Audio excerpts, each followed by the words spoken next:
कावड़ रोड पर नाम को लेकर क्या आदेश दिए गए, इसके बाद सियासत किस तरीके से देखने को मिल रही है, रिपोर्ट के जरिए आपने देख लिया। लगातार विपक्ष की तरफ से सवाल उठाए जा रहे हैं, जबकि हिंदू संगठन विपक्ष की सोच पर सवाल उठा रहा है। लेकिन सवाल ये कि सियासत क्यों हो रही है इस पूरे मामले को लेकर।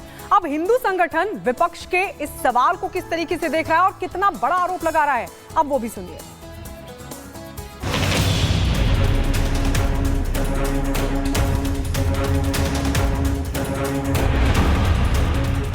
भारत पर्व और त्योहारों का देश है। यहाँ की विविधता ही इस देश की खूबसूरती है। देश में मुस्लिम समुदाय ने मुहर्रम मनाया और अब सावन में हिंदुओं का महापर्व शुरू होने जा रहा है।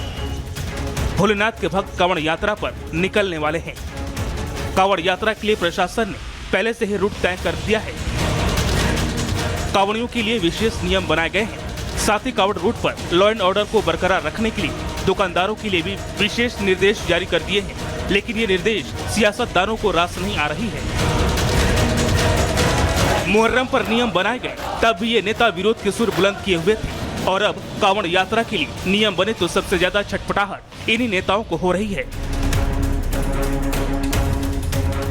ये पूरी तरीके से अव्यवहारिक कार्य है और निश्चित तौर से ये अपने जो देश के अंदर, जो अपने समाज के अंदर भाईचारे की भावनाओं को ये खराब करने का कार्य कर रहे हैं, आपस में दूरी पैदा करने का कार्य कर रहे हैं। ये निश्चित तौर से इसको तत्काल निरस्त करना चाहिए और जिस अधिकारी ने जिसने ऐसी कार्रवाई की उनके खिलाफ दंडात्मक कार्रवाई करनी चाहिए। वाल्मीकि समाज का व्यक्ति, जाटो समाज का व्यक्ति वो अपनी नेम प्लेट लगा लेगा। ये बीजेपी वाले जो अपने बगल नहीं बैठने देते, खाना साथ में नहीं खाते, जो मंदिर में प्रवेश नहीं करने देते किसी दलित और पिछड़े का, क्या आपको लगता है कि ये लोग दलितों और पिछड़ों के दुकान पर सामान खरीदेंगे? मिट्टियों से उनका मजहब पूछोगे, धर्म पूछोगे, उसकी जात पूछोगे, क्या कर रहे हो? ये वहशीपने का दौर है, वहशीपने का। इस दौर को खत्म होना होगा। हिंदुस्तान बचेगा नहीं, भारतवर्ष की जो पहचान है वो बचेगी। विपक्ष ने इस मामले को सियासी और सामुदायिक रंग देने की कोशिश की तो सरकार के सहयोगी दलों के साथ ही हिंदू संगठनों ने विपक्ष की इस सोच पर सवाल खड़ा कर दिया। उत्तर प्रदेश सरकार हमारे संविधान की धज्जियां उड़ा रहे हैं इस प्रकार के आदेश से, चाहे वो मुख्यमंत्री हो या उनके अलग थलग जितने भी मंत्री हैं, वो जानबूझकर उसकी एक विभाजन और एक भय मुसलमानों के बारे में पैदा करने का प्रयास कर रहे हैं। महुदी में हमारा हिंदू समाज का एक छोटा डिमांड था कि हमारा रामनवमी का जो फ्लैग है इसको आप लोग गांव आने का इजाज़त दीजिए, और अगर 5 व्यक्ति को भी आप इजाज़त देते हैं हम लोग खुश हैं। लेकिन हिंदू समाज को वो इजाज़त नहीं मिला, लेकिन बाकी लोगों को मुहर्रम का जुलूस निकालने का भी इजाज़त मिल गया है। हमें तो लगता है मुजफ्फरनगर का जो लागू हुआ है कि हर व्यक्ति अपनी पहचान उजागर करे, इस को जो है पूरे देश में लागू कर देना चाहिए। जहाँ जहाँ तीर्थ या पर्यटन स्थल है, तीर्थ स्थल है, वहाँ पे लागू करना चाहिए, क्योंकि थूक जिहाद करके लोग जो है दूसरे की, हिंदू सनातनियों का धर्म भ्रष्ट करते हैं। विपक्षी दलों समेत कई एनडीए के सहयोगियों ने भी इस पर सवाल उठाए हैं। विपक्षियों की तरफ से आरोप देश में भाईचारे की भावनाओं को खराब करने की कोशिश के लगाए जा रहे हैं, लेकिन सरकार का कहना है कि नियमों के तहत ही त्योहार मनाए जाएंगे, जिससे प्रदेश की शांति व्यवस्था कायम रखी जा सके।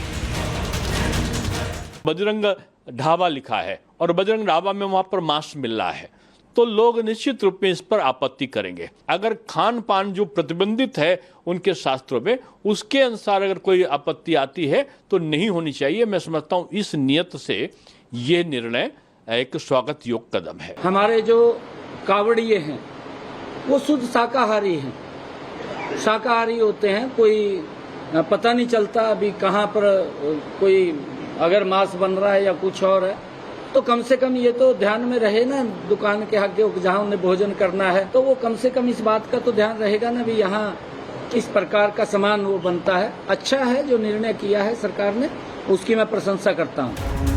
कांवड़ यात्रा रूट की दुकानों पर नेम प्लेट को लेकर उत्तर प्रदेश से उत्तराखंड तक सियासत गर्म है, तो देश भर में इस मामले पर सियासत शुरू हो गई है। Bureau report, Republic Bharat.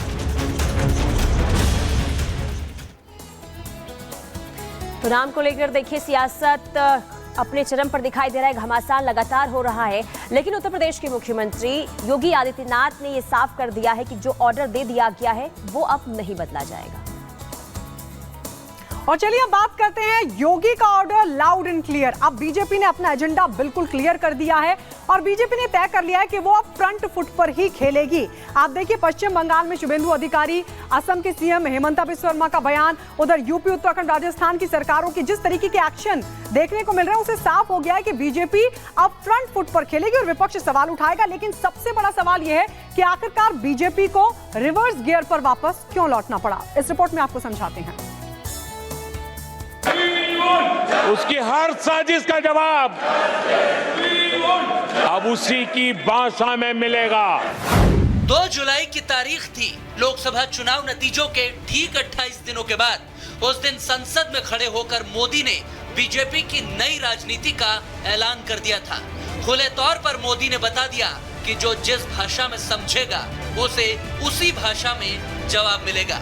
Narendra Modi के इस बयान को महीना भी पूरा नहीं हुआ कि यूपी में लोकसभा चुनाव हारी बीजेपी ने इसे अपना एजेंडा बना लिया। अपने वोट बैंक को और भी मजबूत करना है, यानी हिंदुत्व से अब हार्ड हिंदुत्व। और योगी का कांवड़ यात्रा के रूट के दुकानों पर नाम की तख्ती टांगने का फरमान और उत्तराखंड में भी धामी का वही यूपी मॉडल अपनाना और अब हरियाणा के मुख्यमंत्री का ये कहना कि फैसला एकदम सही है, ये सब कुछ बता रहा है कि बीजेपी की लाइन आगे क्या होने वाली है। हमारे जो कावड़िए हैं वो शुद्ध शाकाहारी हैं। शाकाहारी होते हैं, कोई पता नहीं चलता अभी कहाँ पर कोई अगर मांस बन रहा है या कुछ और है, तो कम से कम ये तो ध्यान में रहे ना दुकान के आगे जहाँ उन्हें भोजन करना है, जहाँ उसने रुकना है, तो वो कम से कम इस बात का तो ध्यान रहेगा ना भी यहाँ इस प्रकार का सामान वो बनता है। अच्छा है जो निर्णय किया है सरकार ने। योगी मॉडल की चर्चा वैसे देश भर में रहती है। बुलडोजर मॉडल हो या माफिया का सफाया, कई राज्यों में अपनाया गया है। लेकिन कांवड़ यात्रा से ठीक पहले जब योगी सरकार ने दुकानदारों को अपनी पहचान बताने को कहा है ताकि हिंदुओं की आस्था की राह में कोई रोड़ा ना आए, वो साफ करता है कि अब बीजेपी अपने कोर वोटर पर ज्यादा फोकस करना चाहती है। इस आदेश में अगर आप देखो तो उन्होंने ये नहीं कहा कि किसको कहाँ से दुकान खरीद से सामान खरीदना है। जो जहाँ से चाहे वहाँ से वो सामान खरीद सकता है। जो कांवड़ यात्रा के कुछ नियम और संयम हैं, उन नियम संयम का उल्लंघन ना हो। अगर खान पान जो प्रतिबंधित है उनके शास्त्रों में, उसके अनुसार अगर कोई आपत्ति आती है तो नहीं होनी चाहिए। मैं समझता हूँ इस नियत से ये निर्णय एक स्वागत योग्य कदम है। योगी ने फैसला लिया, उसे एक जिले से उठाकर पूरे यूपी में कांवड़ रूट पर लागू करने का ऐलान कर दिया। क्योंकि कांवड़ यात्रा पवित्र सावन महीने में होती है। इस पूरे महीने का हिंदुओं के लिए खास महत्व है और कांवड़ यात्रा तो शिव भक्तों के लिए बहुत ही खास है। ऐसे में योगी हर बार की तरह इस बार तो और भी आक्रामक तरीके से कांवड़ियों के लिए काम कर रहे हैं। हालांकि इस फैसले के खिलाफ आवाजें भी उठ रही हैं, लेकिन बीजेपी पीछे हटने के बजाय लगातार आगे बढ़ रही है।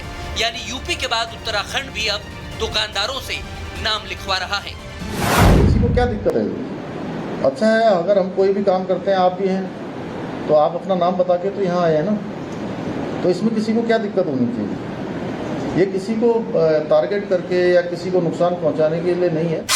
क्या बीजेपी का सबका साथ वाला प्रयास फीका पड़ रहा है? क्या सभी वोटर्स को अपने पाले में लाने के चक्कर में बीजेपी से उसका कोर वोटर भी नाराज हो गया है या छिटक गया है, जिसका नतीजा उसे 4 जून को समझ आ गया। इसीलिए अब मोदी की सेना ने क्या तय कर लिया है कि विपक्ष को उसी की भाषा में जवाब मिलेगा। कांग्रेस हो या सपा या कोई और विपक्षी पार्टी, सबका अपना वोट बैंक है, एजेंडे हैं। लेकिन मोदी ने हर मतदाता को टारगेट करना चाहा, मगर नतीजा सबके सामने है। इसीलिए अब इशारों इशारों में मोदी का ये बयान बता रहा है कि जो जैसा करेगा उसको वैसा जवाब देंगे। हमला तो कांग्रेस पर था, पर क्या निशाना कहीं और है? जिस तरह इकोसिस्टम ने ठान लिया है कि देश की विकास यात्रा को रोक देंगे, देश की प्रगति को डिरेल कर देंगे, मैं आज आज इकोसिस्टम को बता देना चाहता हूं, उसकी हर साजिश का जवाब अब उसी की भाषा में मिलेगा। बीजेपी